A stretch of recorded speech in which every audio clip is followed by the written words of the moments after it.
Good morning. Shantideva in his Bodhicharya Avatara says that even though we want happiness, but out of ignorance, we destroy the cause of happiness as if it is our enemy. Even though we do not want suffering, but we chase after suffering, we run after suffering. Again, because of ignorance. See, this is a very important statement that he has made. That even though we want happiness, we are not getting enough of it. There is a short supply of happiness. Even though we do not want suffering, there is suffering is amply available, Suffering is found in abundance.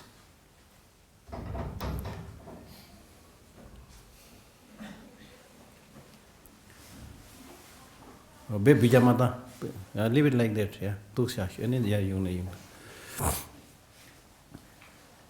So therefore, even though we want happiness, we are not getting enough of it. Even though we do not want suffering, we are getting so much of it because of ignorance. That is a point to be noted down. So as we discussed right in the beginning, on the very first day, that we all want happiness, that we all want most reliable, long-lasting peace and happiness. If that is the case, now what we need to really find out is that we are not getting enough happiness because of ignorance. We have so much suffering because of ignorance. Ignorance is the sworn enemy. Ignorance is the sworn enemy. That's what he is talking about. That's very, very crucial. And in Buddhism we say ignorance is the root cause of samsara, this cycle of existence. Birth, death, sickness, then again birth, death, sickness, birth, death, sickness. This cycle, unending cycle of existence is because of ignorance. Ignorance. See? Now when we say ignorance, we are not talking about ignorance in the sense of just lack of knowledge. That is also there. But ignorance primarily in the sense of misconception of reality. Misconception of reality. So basically I am talking about two kinds of ignorances. One is simply lack of knowledge.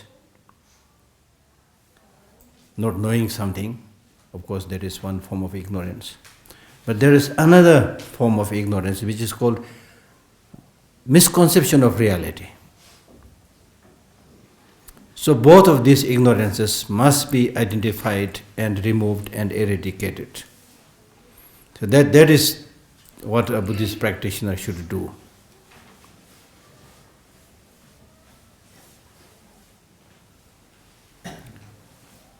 Even on a very ordinary level, because of ignorance we suffer in many ways. Because of lack of knowledge we suffer in many ways. If you look at science, the word science came from the Latin word called scientia, which means knowledge. So it's interesting, you see. Science also came into being with the idea that much of your physical sufferings, because science is primarily talking about physical sufferings, not so much about mind. It's talking about physical hardships, sufferings. So all the scientific discoveries are rooted in this one understanding that much of your physical hardships and problems that you are encountering is because you don't have the knowledge. If you have the knowledge, you don't have to suffer. Many of these sufferings can be reduced. For example, if you are sitting in the darkness, in ancient times we used to do that. We sit in the darkness. There's not enough light. Darkness. And people even strain their eyes, The scientists then said, okay, let us do something to remove this darkness. Then they invented electricity. See? They invented electricity. Much of our problems reduced. Then many of the physical illnesses, in those ancient times, people had no treatment. There was no medicine. So when somebody is seriously ill, Oh, then there's no treatment. Then they would say, oh, a very bad evil force has entered into this person. So the only way to make this person, purged of that evil force is to beat that person. And it has actually happened in history that some people were beaten to death because they were beating, and of course it's not cured because it's a strong physical illness, you see. Then they thought, oh, this is not going to help because the evil force inside is hanging on, it's very strong, so we need to beat stronger. So in this process, there are cases of people killing. Ignorance, you can clearly see. Now when I say this, I'm not saying there is no evil force may be there. But the interesting that you need to understand is, what is evil force? Evil forces arise primarily because of your way of thinking, your mental attitude. Sometimes people ask me, Geshe, it looks like I'm being harmed by an evil force. What should I do? Then I tell them, I do not tell them, do this puja, do that puja. That can also be done. I'm not against that. That can also be done. But I normally tell them, this is my understanding. Maybe I'm wrong. And I tell them that if you think you're harmed by an evil force, then you should become stronger. Because when you become weak, it's a law of nature. When you become weak, you're harmed by viruses. Your immune system becomes weak, you are harmed by viruses. When you are physically, mentally weak, you are bullied by people. You see? This is a law of nature. So you need to be strong to fight against all these physical illnesses and also mental sufferings. You need to be strong, physically strong, mentally strong. When you're physically, mentally strong, all these ideas about evil force will not be there. You see? So it's again, you can see your happiness is in your hand. That's what I was saying right in the beginning.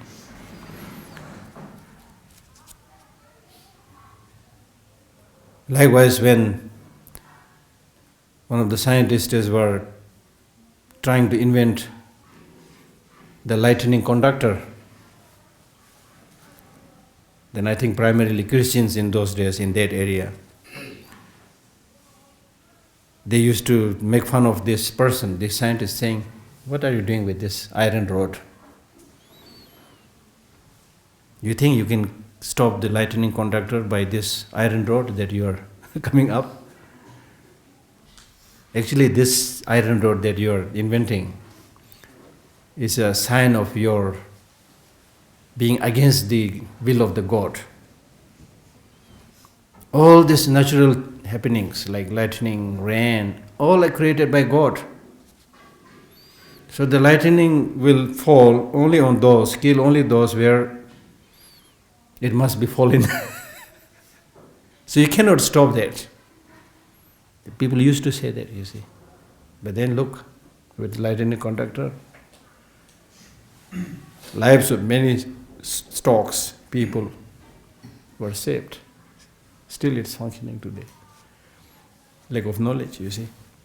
So lack of knowledge or ignorance is rampant in human mind, and unfortunately, many religions also still have that cultural or religious clipping there. So therefore, it is really comforting to read the Buddhist teaching where using your common sense, finding things by yourself, using reason. Now His Holiness is talking about working with scientists, you see. It's really amazing. So therefore, we need to really improve our knowledge about all aspects of reality. And the more you gain knowledge, the more you gain insight, the more you will be able to get rid of many of these sufferings and problems or irritations that you face in your life.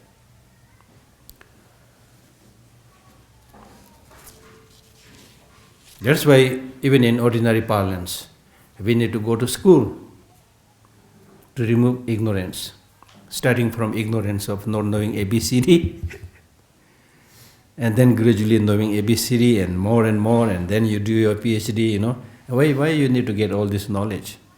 So that you are able to handle many things properly, and so that you will not suffer unnecessarily.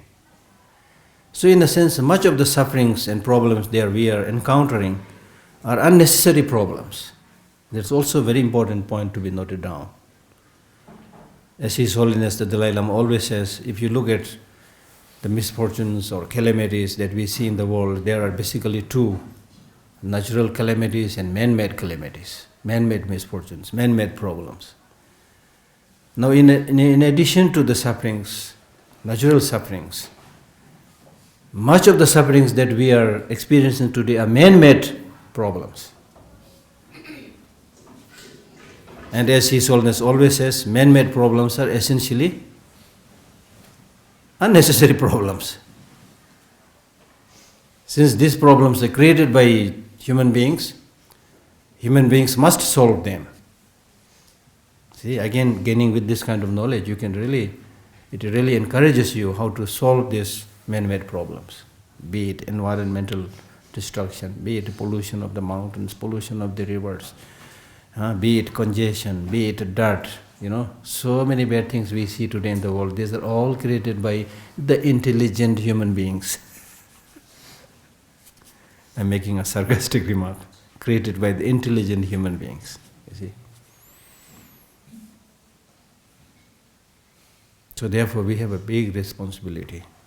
Of course, as a Buddhist, your highest aim is to get that highest happiness, which you call Buddhahood. Buddhahood basically means highest happiness. Why you want Buddhahood? Because you want highest happiness. That is highest happiness, you see. So we need to understand it in this way. But before that, in our day-to-day life, even in our small surrounding where we live, we can make that little surrounding nice, happy, peaceful, clean by dedication, by sense of responsibility, by doing something, not just talking about others. Oh, this is the responsibility of the minister, he's not doing it, this is the responsibility, that person is not. Everybody is saying and nobody is doing. So how can we make progress, you see? So all of us have some responsibility to do our small bit. And then we can change. And once there is a positive change, positive environment, happy environment, everybody is happy. You see? When there is a good fruit, good situation, good environment, good food, whatever, everybody wants to enjoy. You see, that's again interesting thing to perceive. But when it comes to accumulating the causes for those happy experience environment, everybody is reluctant, you see. That's the problem. That's the problem. So therefore, as we touched earlier also, it is important that when it comes to doing the Buddhist practice, your concern for well-being of others should be the top priority. And with that kind of motivation, with that kind of sense of responsibility, whatever professions you do, whether you're a professor, whether you're a teacher, whether you're a nurse, whether you're a doctor, whether you're a religious teacher, whatever profession you stick to, you will be able to shine out in their profession. You will be able to change the life of many people. And changing the life of people to a positive state and benefiting them is the purpose of human life. Purpose of human life is not just eating, sleeping, going to the toilet, eating, sleeping, going to the toilet. That's not purpose of human life.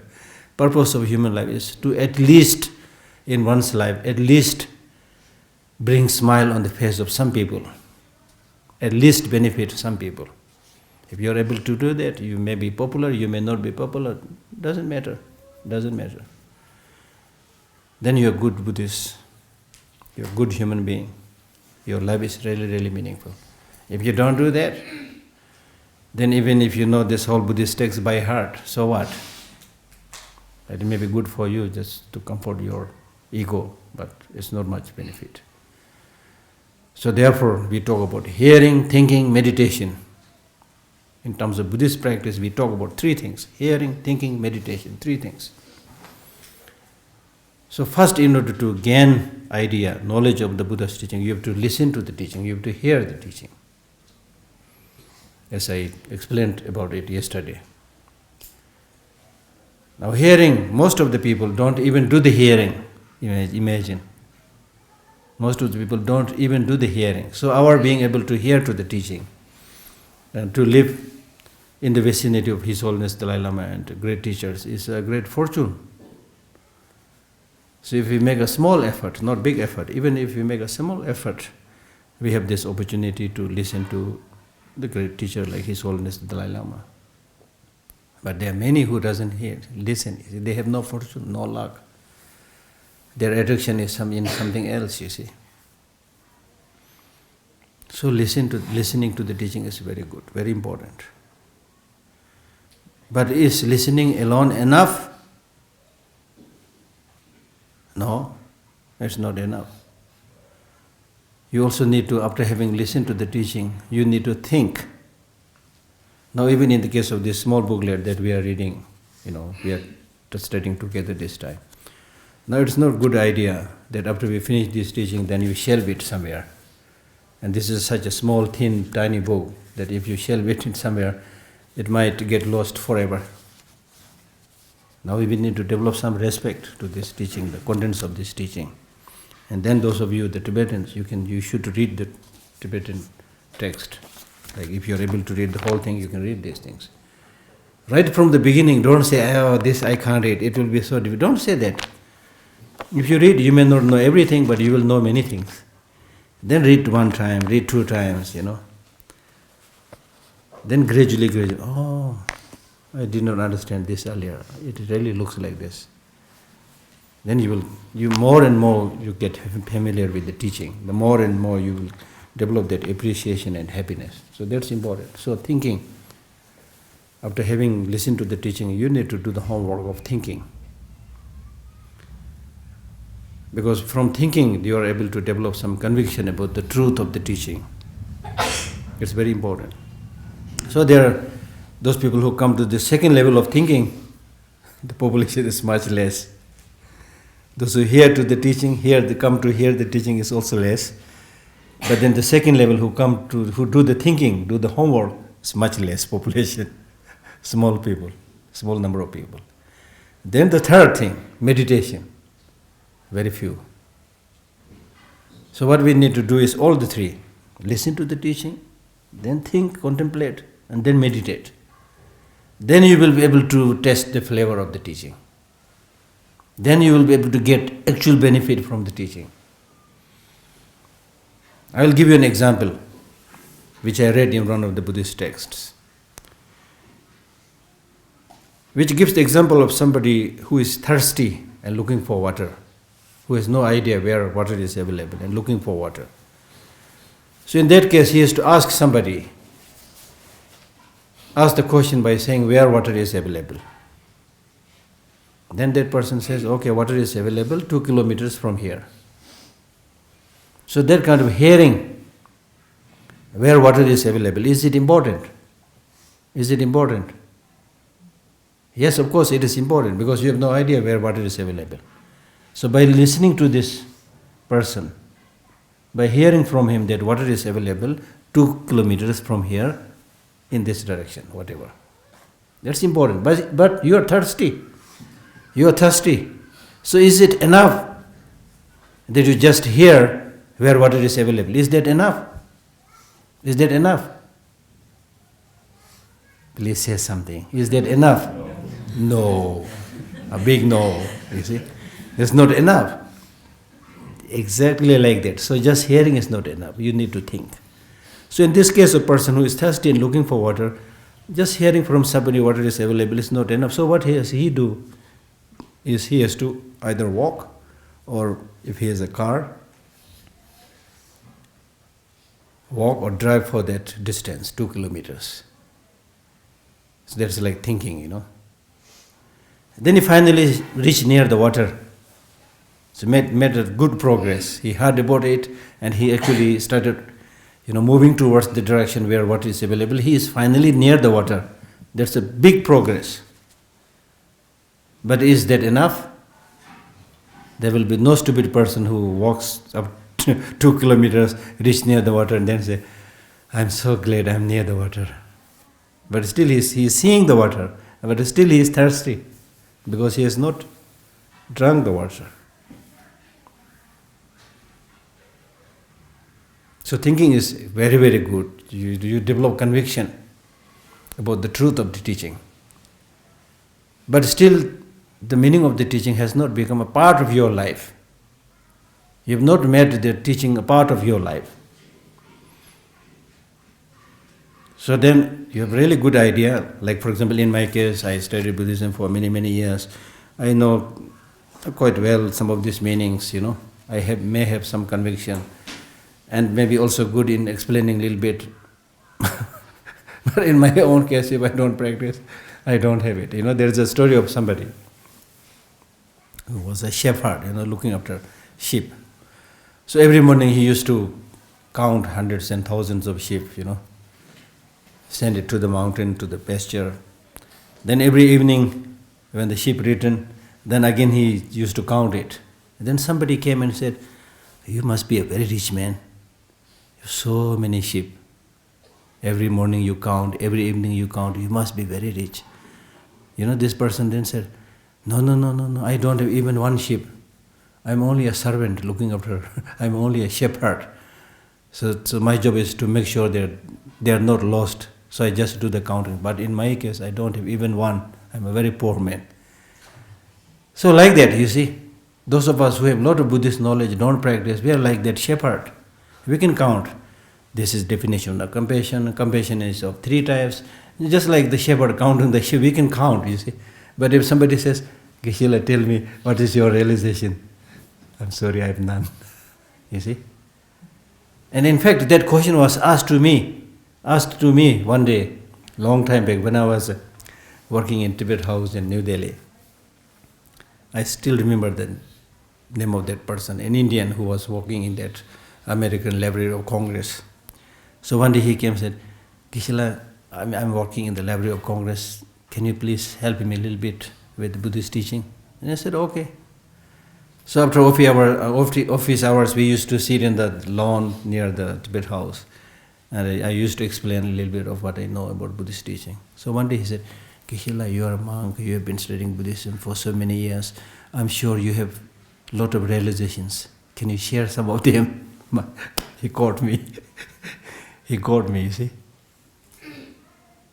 So I found myself like that shepherd, you see. But then I'm not so stupid, so I was able to give some answer. And I told him, when you ask me whether I have realizations, if you're asking me in the sense whether I can open a third eye here or fly in the space, then I have none. I mean, there was a clever answer that I gave. But that may not be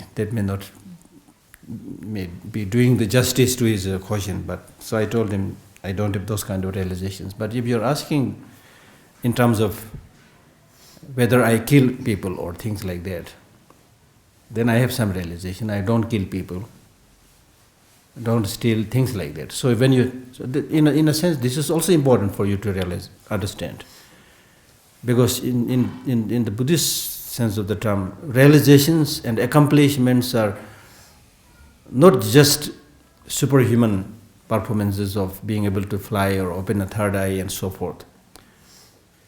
But the true realizations are when you have reduced the intensity of afflictive emotions. When you have removed afflictive emotions, that's the highest, greatest realization, in fact, highest accomplishment. So in that case, all of us, through Buddhist practice, if we have reduced a little bit of the intensity of afflictive emotions, we have some kind of small realization, small accomplishment. So I answered him in that way. But what I'm really trying to say is, if you search within yourself, then it's very difficult to find that you have very, very strong, reliable realizations. And that will not be there unless you make the teaching part of your life. So just like that person who just heard about the water, came up to the water, but still he is thirsty. So the only way he can quench his thirst is to bow down and use his hand or use a cup or use a pot, whatever, then drink the water. It's only by drinking the water that his thirst will be quenched. So similarly, it's only by meditation, making your mind completely habituated with the positive qualities. Like for example, when we talk about meditation on compassion, we are not saying that put compassion somewhere there, look at it, focus on it. We are not talking about that kind of meditation. So when we talk about meditation on compassion, we are talking about making your mind compassionate. Making your mind compassionate. That is not easy now, see. Especially when we confront hostile situations, disturbing situations, turbulences, disturbing people, we easily get agitated, disturbed, and let loose our negative emotions. So therefore, occasionally, I'm planning to do something slowly later on, that probably we can come up with, say, 1 week kind of specialization on compassion. We talk about compassion. We not only read Buddhist text, but also we come up with concrete examples of the benefit and usefulness of compassion in actual life. You can bring some examples. All of us can come together, bring some examples, share it, so that we are able to develop genuine conviction. And then get a thorough knowledge about all these different processes of compassion, how to meditate on it, how to make it a part of your life. Then at the same time, we also do some meditation, special meditation. Then we also make a commitment that in this, at least in this 1 week, we'll try to express it wherever we are going and associate. I'm something like that I have in my mind. So let us see how we can plan it and do it. You don't have to wait about whether I'm going to do that or not. You can start doing those things by yourself. You see?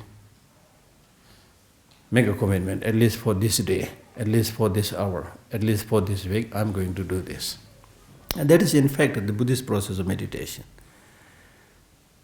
Like you start from how to find a good teacher, you study about the teacher, its qualities, you make your mind familiar with that. It takes some time to get some conviction about those topics. Then you move on to impermanence, spend some time meditating on that. That is the Buddhist process. So we can do that. So to come back to the point, what I was really saying was, it's the lack of knowledge, the misconception of reality, which is the cause of all the problems. Now, misconception of reality. What is reality? What is reality? The reality is we are all interconnected. But we don't understand this. Especially in our regular, unquestioning life. We, as a kind of inborn tendency, those ideas don't come in our mind. And what comes in our mind is me, I. Just focus on yourself and always talk about I, me and mine. What belongs to you, the small circle. You get completely lost into that small world. And then you start experiencing all the problems and difficulties because you have developed a very small, tunneled vision, narrow mind, narrow viewpoint. And you are bound to suffer, you see. So what is being taught in Buddhism is understand the reality. The reality is we are all interconnected. Your happiness is dependent on others. Your peace is dependent on others. Peace and happiness of other people are dependent upon you. Even if you're somebody who really wants to take good care of yourself, you need to understand the whole psychophysical aggregate in its totality. Not just the body. Even here, forget about taking care of others. When it comes to taking care of yourself, you're only thinking primarily of the body. How to give some nice food to the body, how to put some nice clothes to the body. When your eyesight is not so good, how to use a glass. When your hearing is not so good, again how to use an hearing aid, things like that. But what facilities did you give to the mind? Completely ignored. the one which controls us, the boss is completely ignored. Because it's completely ignored, therefore the boss becomes angry, negative, obsessive, compulsive, all the negative emotions go wild. And that's why Buddha, observing the ways of sentient beings, humans, particularly human beings, he said, the world is on fire. The Buddha said, the world is on fire. The world is on fire because we have this compulsive kind of disorder, completely obsessed with the 5 sensual objects. And from there comes all the negative emotions, attachment, anger, jealousy, and so forth. He's absolutely right. The world is on fire. That's what he said. And if he's today in New York, if the Buddha is in New York, I don't know what he's going to say. Conflagration of fire. That we see all around. Because of this obsessive engagement, the sensual objects, and completely forgetting the mind. So therefore, you need to understand, develop a wider perspective, a stronger sense of responsibility. So in terms of your own psychophysical aggregate, you need to understand the basic fact that you cannot have genuine physical well-being unless you have mental well-being. Because all the movements that you do, your movements of the hand, the legs and body, and then the circulation of the blood, everything that is going in your body is because of the wind energy. And the wind energy is controlled by the mind, the thinking.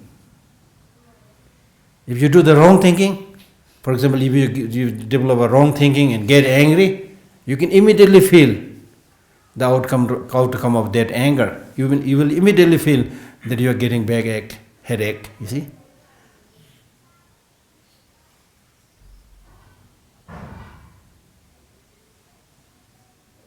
And that people like His Holiness Dalai Lama, because of their wonderful attitude, His Holiness, somebody who was, right when he was very young, has to look after this whole question of Tibetan people and Tibet. And then after having lost the country, how much he has to work.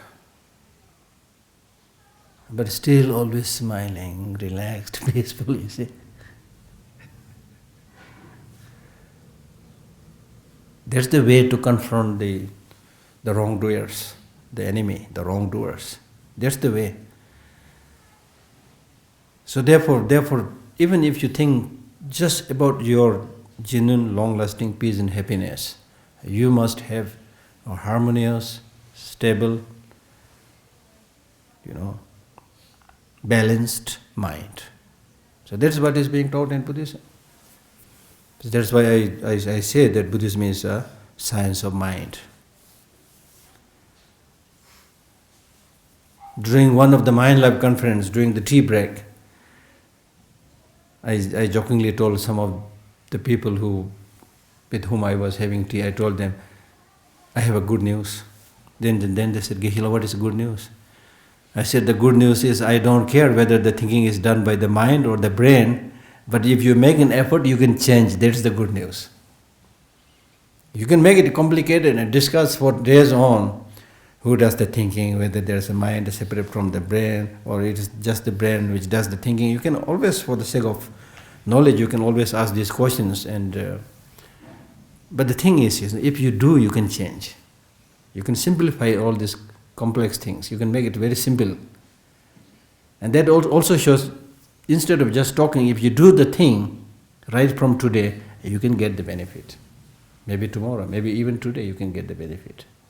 Even today I'm saying you can get the benefit with a good sense of thinking, with an open-mindedness. You will be happy today.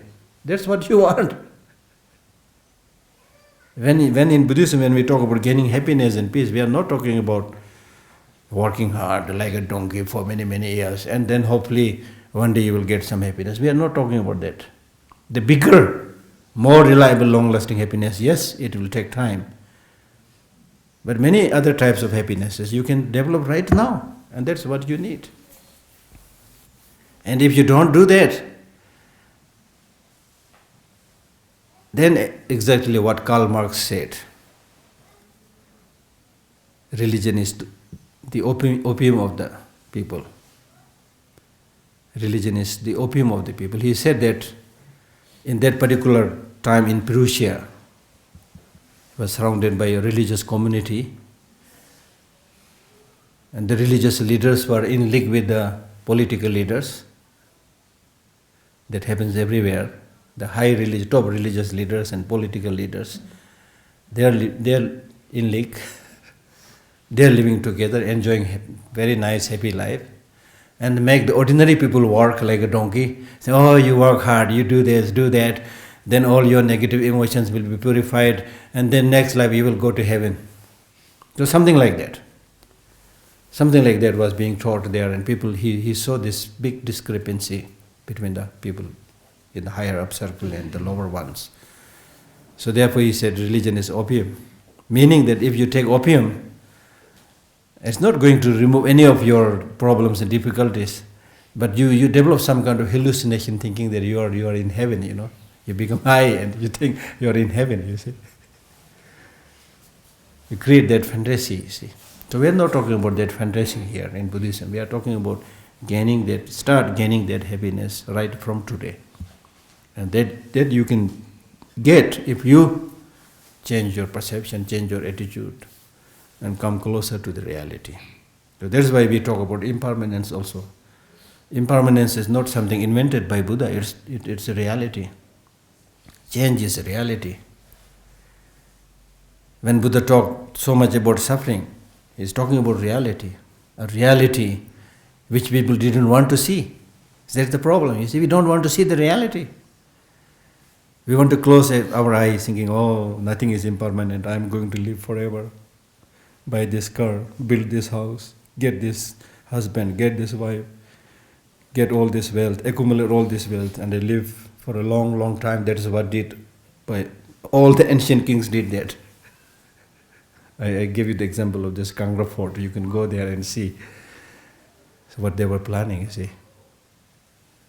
And even in a very ordinary level, we do that. We do that.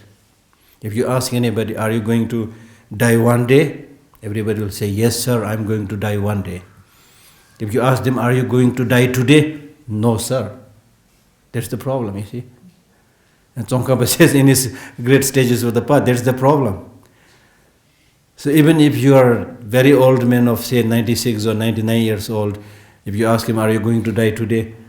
Even that person might say, oh, I am very old, I am going to die soon, maybe not today. See? So tomorrow never comes. So there is this inborn reluctance to accept the reality. So what the Buddha is teaching is accept the reality. You cannot run away from the reality. Reality is reality.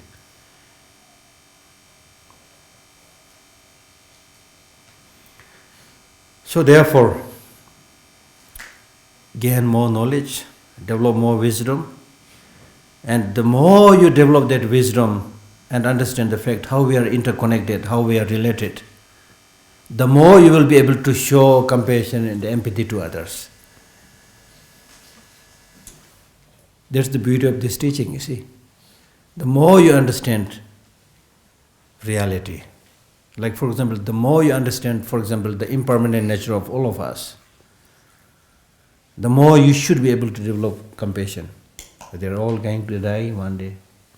And that one day, not sure when, maybe tomorrow, maybe after 2 years. See, this is the truth. And we don't even want to listen.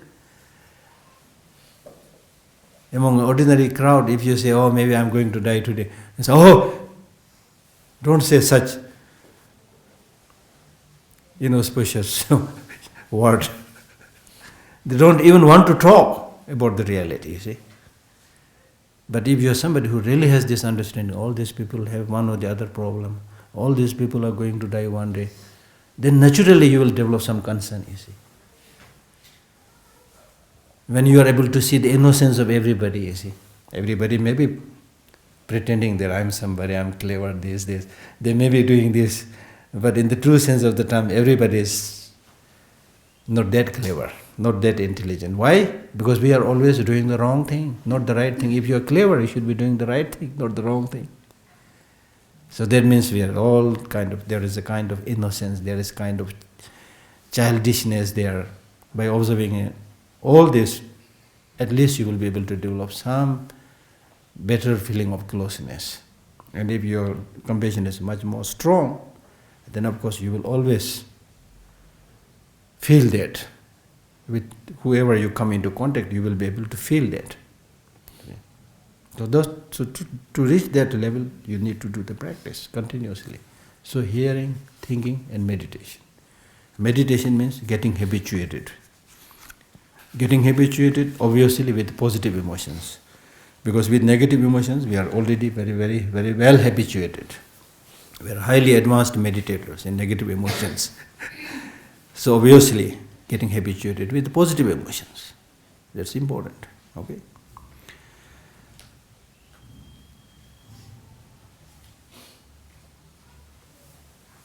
So that's what we are basically talking about when we talk about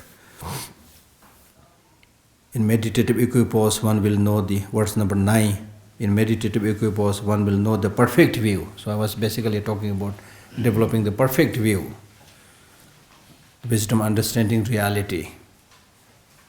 That will help remove all the negative emotions from the root.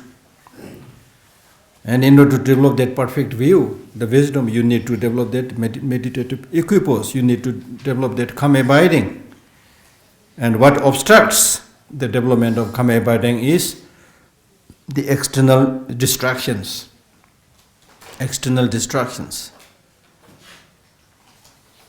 I already explained about the distraction towards the sensual objects. Getting distracted towards sensual objects is said to be very, very dangerous if you don't maintain some kind of restraint. Even if you get distracted to one object, one out of the 5 sensual objects, even if you get distracted or obsessed with one object, you might get big problem. In some of the Abhidharma texts, it gives the example of a butterfly getting obsessed with the butter lamp.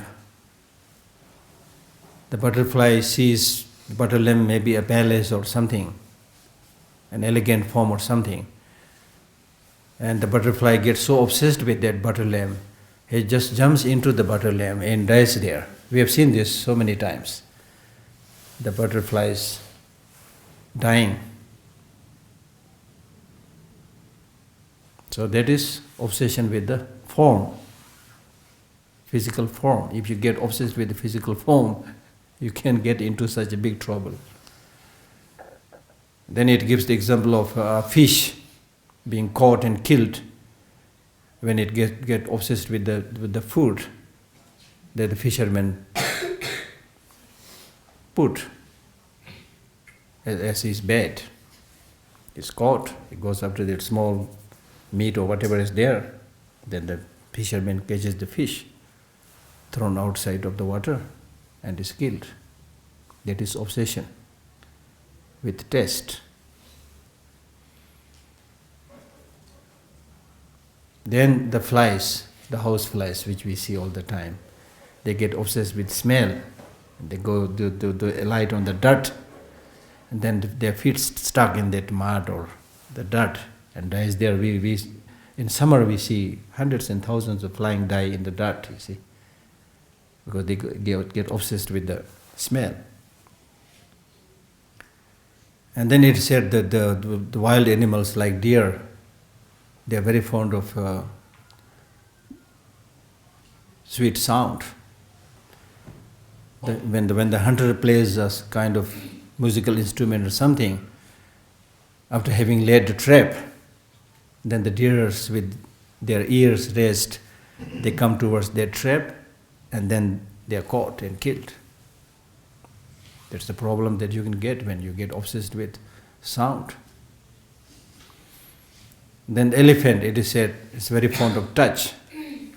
physically it's very strong, but if you just gently touch and massage the elephant, he'll enjoy the touch so much, he'll just sit down, lie down, and then you put the hook or whatever and enslave that elephant. So now imagine the human beings who are obsessed with all the 5 sensual objects, number one.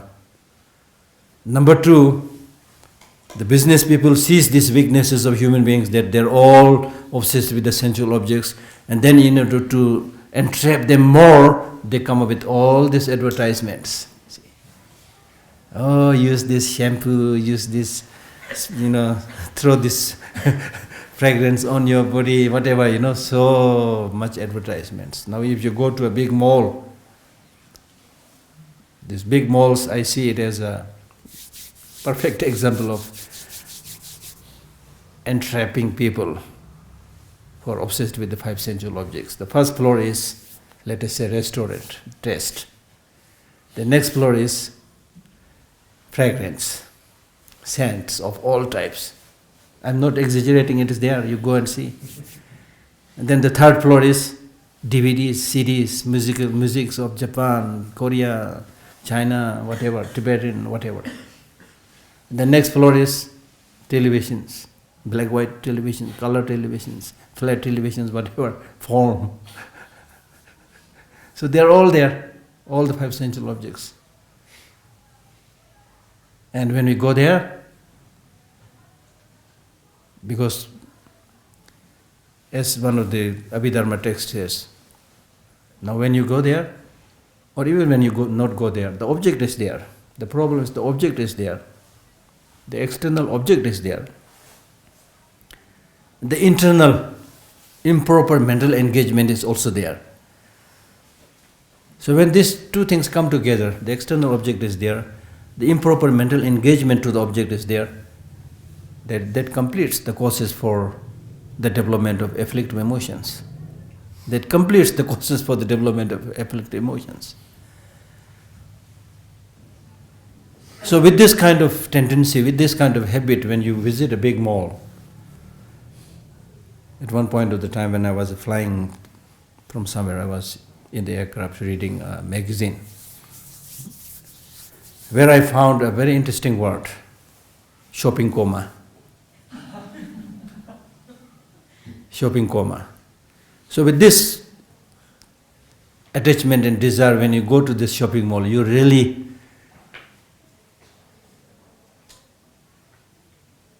experience that coma.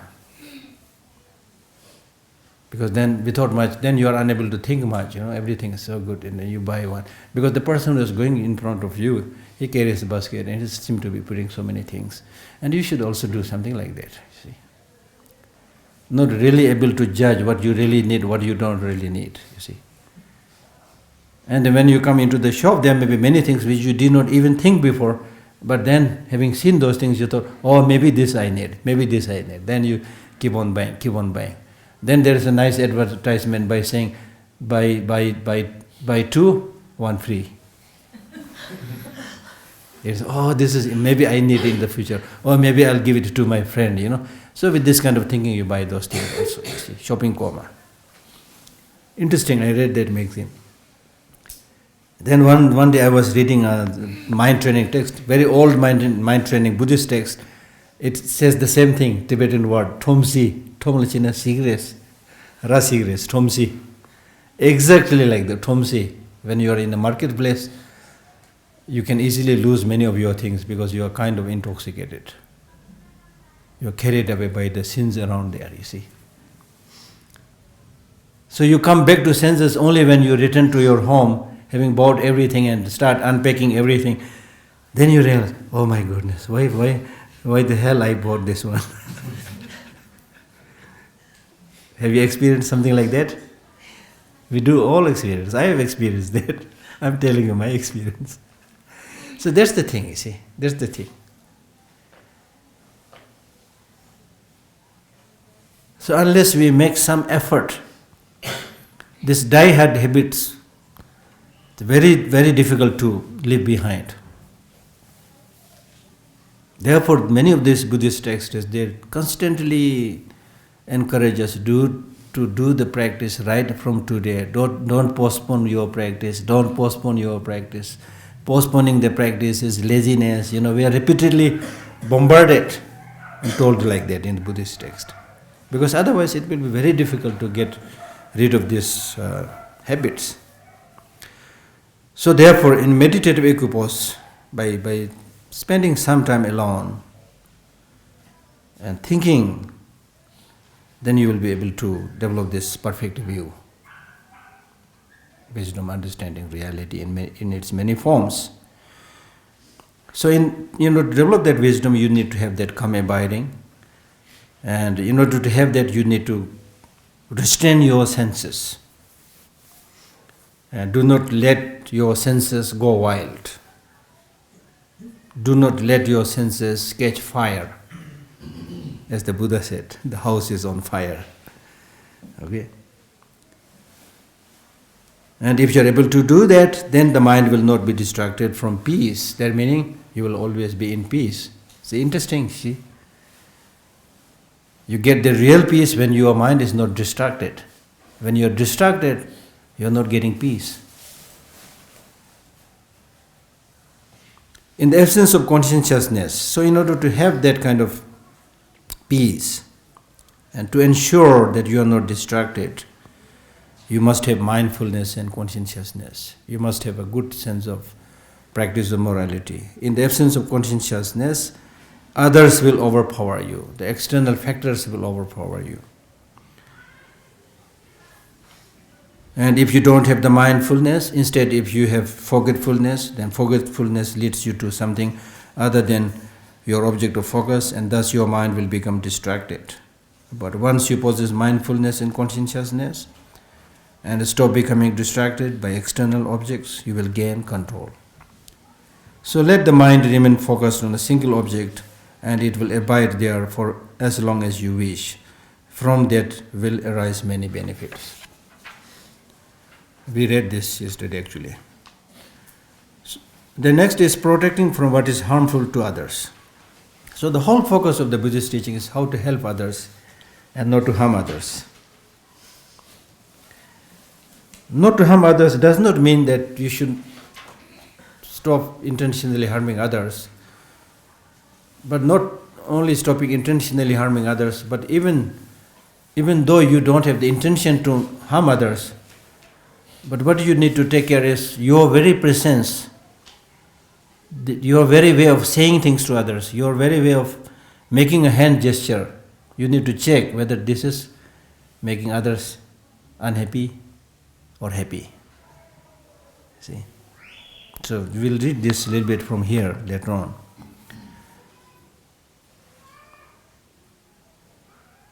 And here in that text, it gives an example by saying, to make a long story short, you should behave like a new bride. You should behave like a new bride. The newlywed bride she is very shy and very gentle, and so behave like that. That's found in one of these texts. So, protecting from what is harmful to others, you can do that by always being gentle. Don't be unruly. Don't be bully. Don't be a bully. By always being gentle, physically gentle, mentally gentle, verbally gentle, and not wild. We discussed this a little bit yesterday. In terms of your speech, it should not be unruly, it should be gentle, it should not be wild. Like Manjushri. The word Manjushri, Buddha Manjushri, the word Manjushri came from the fact that because of his mind is completely purified of afflictive emotions, therefore his speech is also very soft spoken. Jambe yang, Jamba means soft, the one who has soft speech. By always being gentle and not wild, and by speaking appropriately and sweetly, speaking what is suitable on the occasion. You cannot just throw all your words in the face of somebody in random. Just say the right thing at the right time. If somebody is asking the question, answer it nicely. If you don't know the answer, say no politely, and don't speak more than what is needed at the hour. And make sure that you don't end up saying things which will unnecessarily provoke others and make others unhappy. Therefore, the Buddhas, they are called meaningful to behold. The Buddhas are called meaningful to behold. Like His Holiness the Dalai Lama is meaningful to behold. Everybody wants to see His Holiness. Why? It's meaningful to behold Him. It's meaningful to see Him. You get happiness. Oh, I saw Him, His Holiness. I just saw Him, His Holiness, in the window of the car, you see. Even if you get a glimpse of Him, you get so happy. Why? Because he has practiced loving kindness, he has practiced compassion, he is trying to help everybody. That's why he is treated like one's parents. And it is said that when the Buddha moves in this town, whoever sees the Buddha at that point of the time, his afflictive emotions disappears. See? And you can to some extent, you can also imitate the good things, you know. If you are gentle, if you have a smile on your face, everybody will be happy.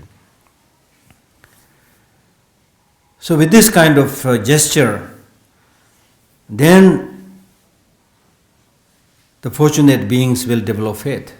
That means the followers or students or practitioners who have some fortune to come into the path of the Mahayana, because they already have some potential inside.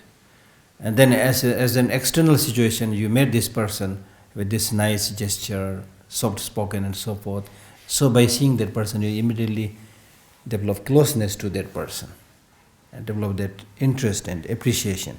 So the fortunate beings will develop faith towards the Mahayana teaching by observing the gesture and behavior of that person, that bodhisattva.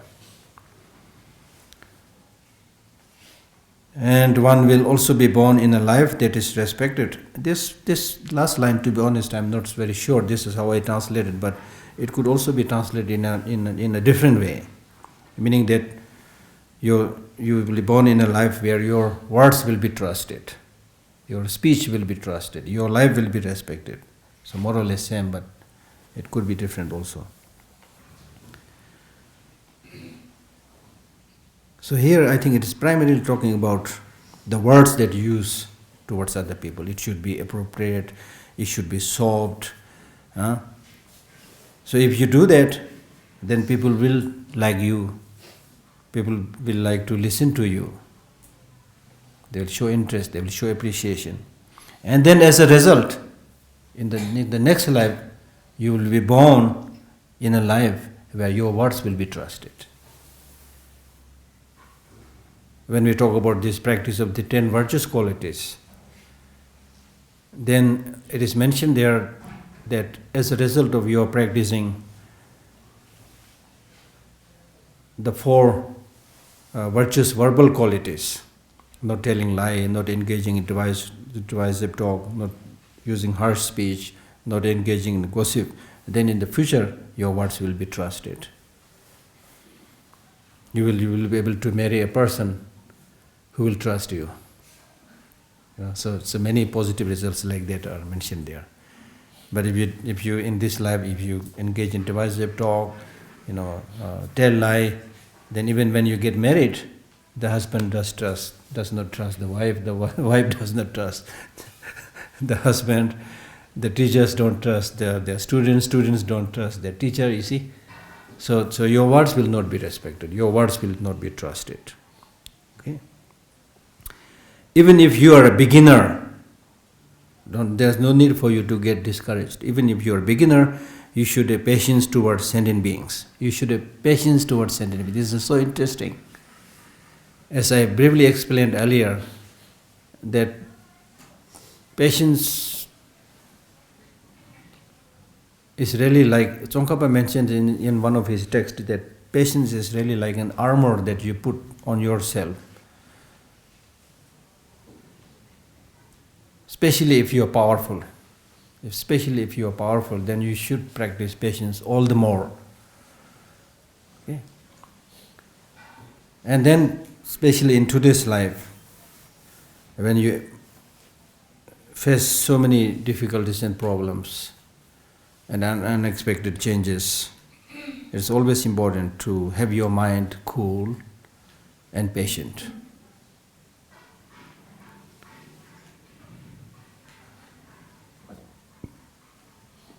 And especially you should have patience towards sentient beings, because these sentient beings, as I mentioned earlier, they all want happiness, do not want suffering, number one.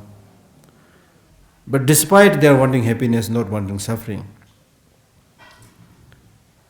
they end up experiencing suffering. They end up not getting enough happiness. Why? Because they are ignorant. They're ignorant means it is understandable that they will have these problems, because they're like a small child, they don't have the knowledge. So when you see this, naturally you will develop, as I said earlier, you will develop compassion, you will develop patience. Many of the Buddhist texts, they compare the sentient beings like your old mother, one of your old mother, who, when she was healthy and able, she used to love you so much. She used to take so much care about you when she was sound physically and mentally. Your mother was so kind to you. Take that example, the mother who was very kind to you. Now today, if that your mother, unfortunately, is insane, mad, her mind is not functioning, and she ends up doing all unworthy, stupid, silly things. She is not grateful to the good things that you do. She is not anymore as kind as she used to be. So if today she observes all this changed behavior, what should you do? What should be your reaction? If you are a good child, good son, good daughter, you should remember how kind she was before. How kind she was before. Now she is doing all these strange things, not because she liked to do, but because her mind is not functioning, therefore she is doing all these stupid things. So if you are really good son or a good daughter, you should show more compassion than before. Because when she was physically, mentally healthy, even if you don't take care of her, she can take care of herself. Now today, because her mind is not functioning, she is doing all these stupid things, destructive things. Therefore, it becomes your responsibility to take more care of that mother whose mind is not functioning.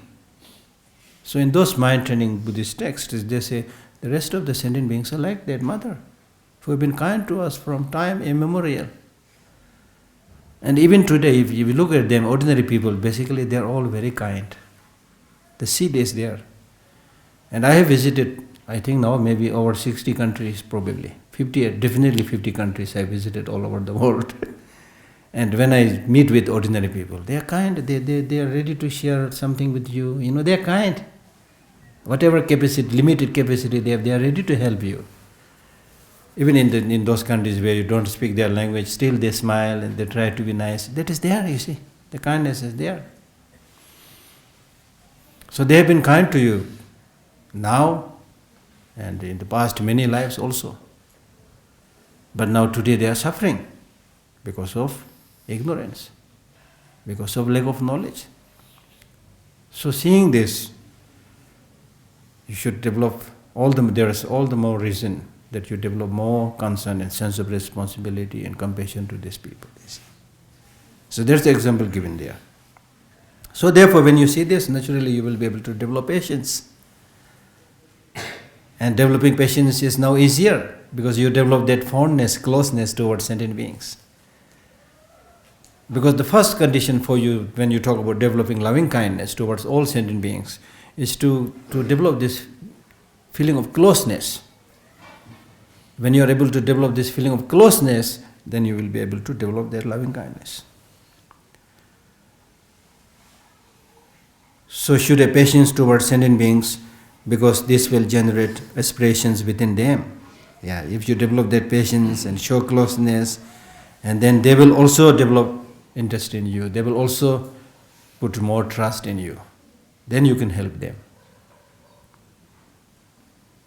How? When you abstain from physical and verbal wrongdoings, others will have faith in you. And your word then will be trusted. You are not just talking, but you are doing. So therefore you will be trusted. When you are trusted, then you can share Dharma, you can show them the path, and you can then help them. What fault is there if one does not undertake such practice? If that life is not respectable, meaning if your word is not trusted, for example, if you take a life, if you are born in a life where your word is not respected, where your word is not trusted, where your life is not respected, then then the world is belittling the Buddha sprout. Then the world here probably means then you who has this life is belittling the Buddha sprout. Because the other sentient beings, they all have the Buddha sprout. They all have the seed of the Buddha. Now because of your behavior, they are not respecting you, they are not trusting you. So in that way, you are harming them. It may not be your intention to harm them, but you've given that opportunity of losing faith.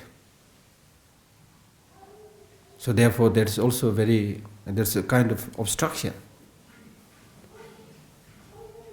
So you need to be very careful about that, because like a fire covered by ash, sentient beings will burn in hell and so forth. Like a fire covered by ash, thinking that there is only ash and no fire. If you lay your hand down, because there is fire beneath the ash, your hand will be burnt. So similarly, all these sentient beings, they have the Buddha nature. And if you don't be very careful, then you may be obstructing them. As a result of your physical and verbal wrongdoings, sentient beings will despise the bodhisattvas. See, that's how you are harming them. They might despise the bodhisattvas. And this will take them to negative states of existence. Since you contributed to this, you will also experience negative results. Therefore, the conqueror means victor, which means Buddha, the one who had conquered, one who had gained victorious over the evil forces of death, of afflictive emotions, and so on. Therefore, the conqueror in the Ratanamegha Sutra, as a summary of the vows, as a summary of all the bodhisattva vows, he says that one should with alertness thoroughly give up anything which would cause sentient beings to lose faith. That is the thing. To make a long story short, you should live your life in such a way that people will not develop disrespect, or you will not become a cause for them to lose their faith. So in other words, to make it more simpler, you should live your life in such a way that all your activities, physical, verbal, mental activities, become a cause of delight and happiness to others. Your whole way of life should give faith to others, encouragement to others. Should always be able to inspire, encourage others and give them hope. Give them hope. Don't discourage them. It is very important practice, because in our daily life, we are very fond of discouraging others. There are not many people who would encourage each other. If we all encourage each other, by now we should all be completely different. If we all encourage each other and support each other, like for example in the case of the Tibetan society, if we all live harmoniously, encourage each other, support each other, we are on a different stage completely. But that normally doesn't happen. We are very good in discouraging others. If somebody is doing something, then people will make sarcastic remarks. Oh, he is doing that. He is doing something against the tradition. Oh, he is doing something against the religion. Oh, he's... I mean, you don't see the good things, but simply try to find fault with that. So it's important to encourage others. And if somebody commits a small mistake, then everybody is after that. It will be in the newspaper. It will be in the television. Everybody says, oh, he's the wicked person. He's the one who has done that. If somebody does something good, nobody talks about it. That's the situation, you see. That is the situation. Not only in the Tibetan society, but everywhere that is the situation, unfortunately.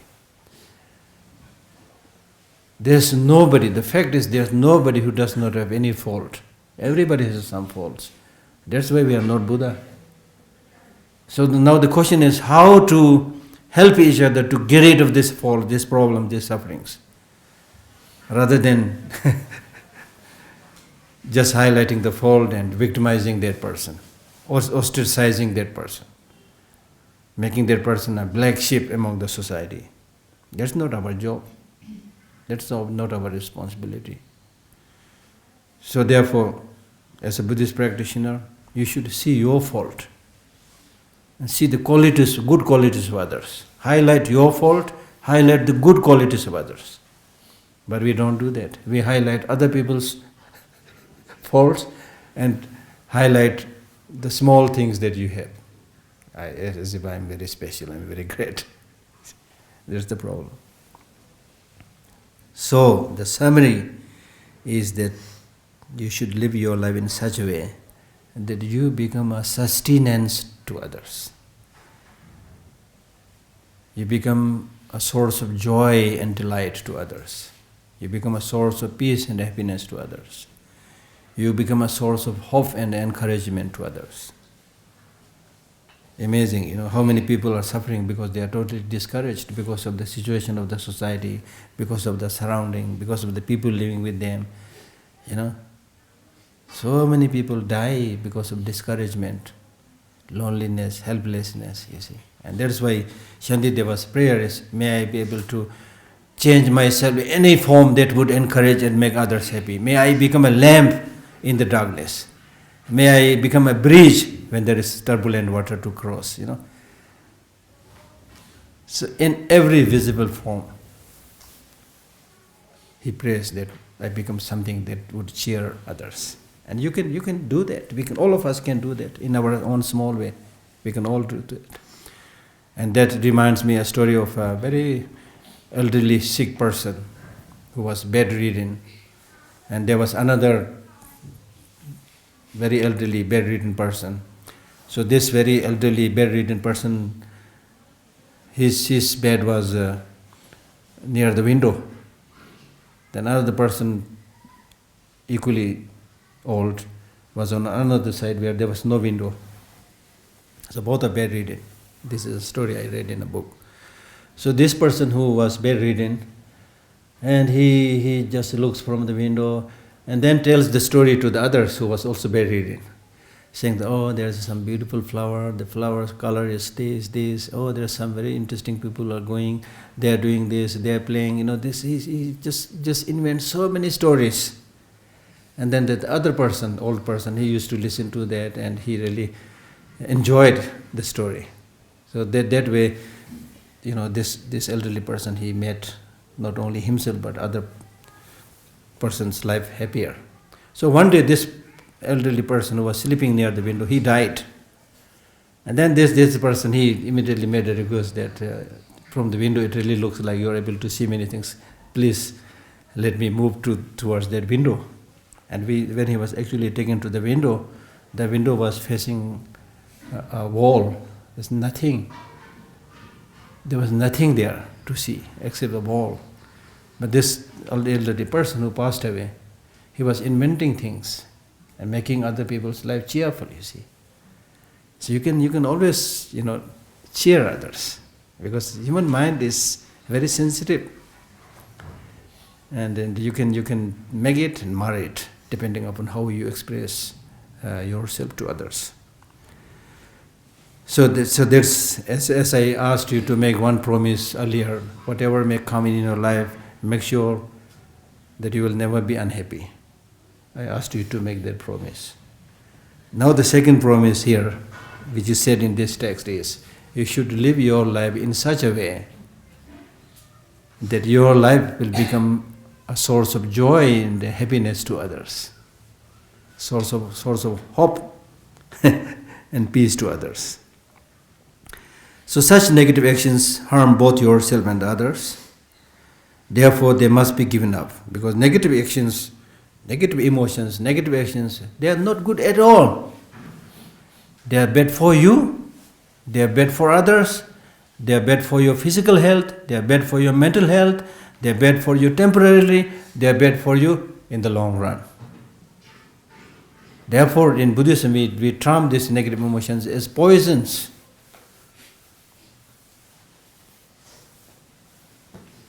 So such negative actions harm both yourself and others. Therefore, they must be given up. The most crucial practice of the Bodhisattva vow is giving up actions that would cause sentient beings to lose their faith. And if you want to read more, this is explained in the Ratanamagga Sutra in detail. Relying on conditions conducive to this life. It's not enough that you get rid of negative emotions. You should also cultivate conditions that are facilitating, that are conducive and useful to this life. Is protecting oneself limited only to the above practices? If not, in what other ways can it be done? Possession of medicines, clothes and so forth, if used with self-craving, will become an afflictive downfall.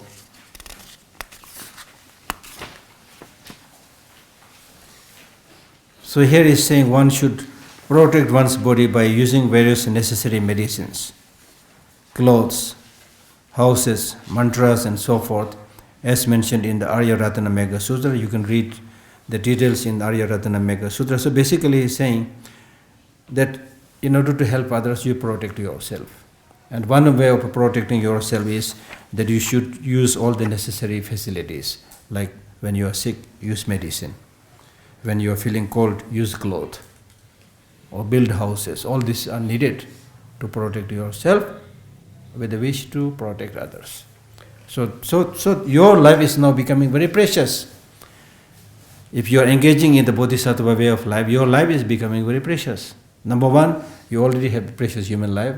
In addition to the precious human life, you are making it even more precious by undertaking that Bodhisattva practice, whose vow is to benefit all sentient beings. So you have become doubly precious, very, very precious, because you have this capacity to benefit so many. So that's why we make long life offering to great teachers like His Holiness Dalai Lama, because their life is so precious. We request them to live long. You see? So in yoga is also, if you engage in such a way of practice, whether people are making long life offerings to you or not, but your life is also precious. Therefore you should pray that I live long, that may I be able to continue to do such practices in this life. So that helps you to remain longer. But prayer alone is not enough. So therefore you should actually do those things which will prolong your life, which will make you healthy, by taking medicines, using proper clothes and so forth. And especially when you are thinking about helping others, you did all these things. Now when we talk about medicines, in Buddhist texts it talks about two types of medicines. One is called regular medicine, and the second is the medicine that we take when we become sick. So the regular medicines are the food that we take all the time. Food is a medicine, as is being written in Nagarjuna's letter to the friend. Before eating the food, the food offering is made by saying that, may I be able to see this food as a medicine. May I be able to enjoy this food without attachment, without hatred, without having concern about making my body, the complexion of my body shine out and things like that, or to become arrogant, but simply for my survival and to be able to benefit others. So with that kind of motivation, you make the offering and you take the food. Now, when you say food is a medicine, it has a lot of implications. So how much should you eat? That's the question. Therefore, in the Buddhist text, it talks about having moderation in food. Now, in the case of medicine, how much you will eat, You will not eat maybe 3-4 balls of medicine. Much less. So similarly, even if you want to eat a little bit more, but not to the extent of making you unable to breathe properly. Okay? So therefore there should be moderation in food, meaning do not eat too much, overeat, or do not eat too less. If you overeat, eat too much, your body will become heavy, your mind will become unclear, and that's why normally after lunch people tend to fall asleep because of having eaten too much, you see. You're very heavy. And then much of the modern diseases are because of overeating. Not because of short of food, but because of overeating and not eating the right thing.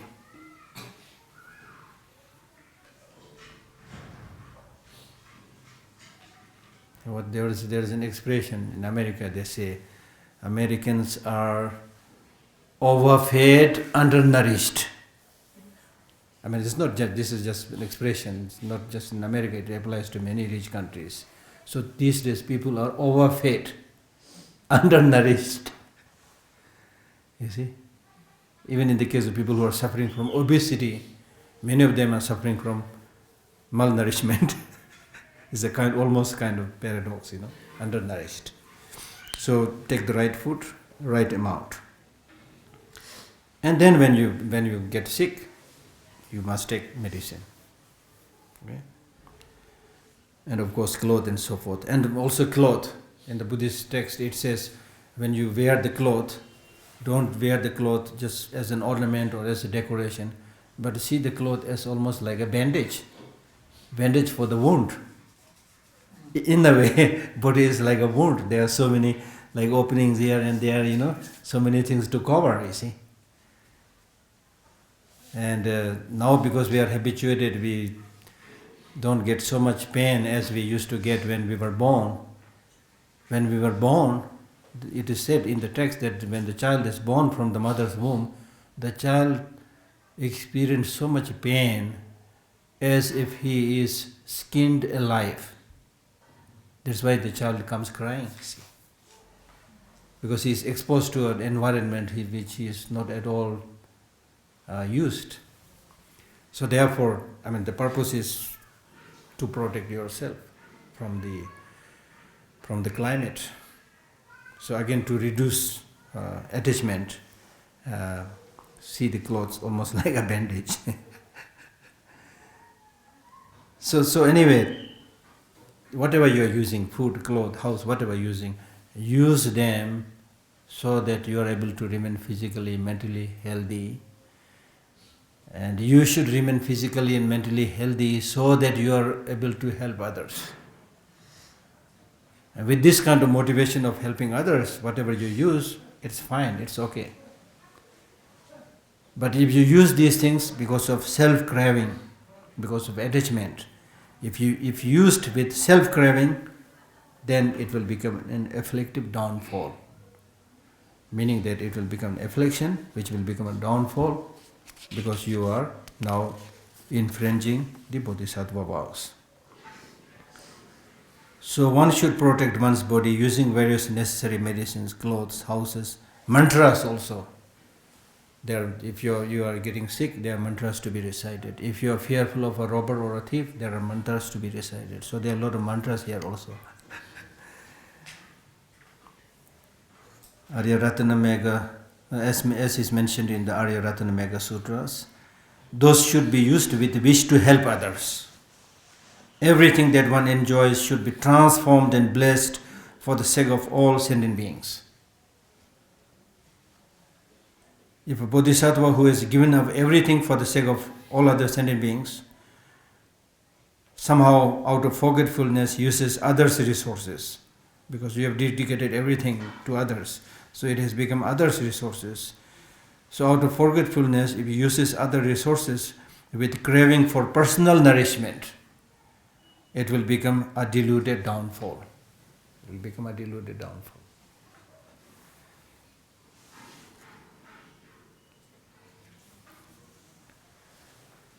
All right, time is gone. Thank you very much. See you on Monday. Tomorrow there is no class, second Saturday or something, then Sunday. So see you on Monday. Thank you.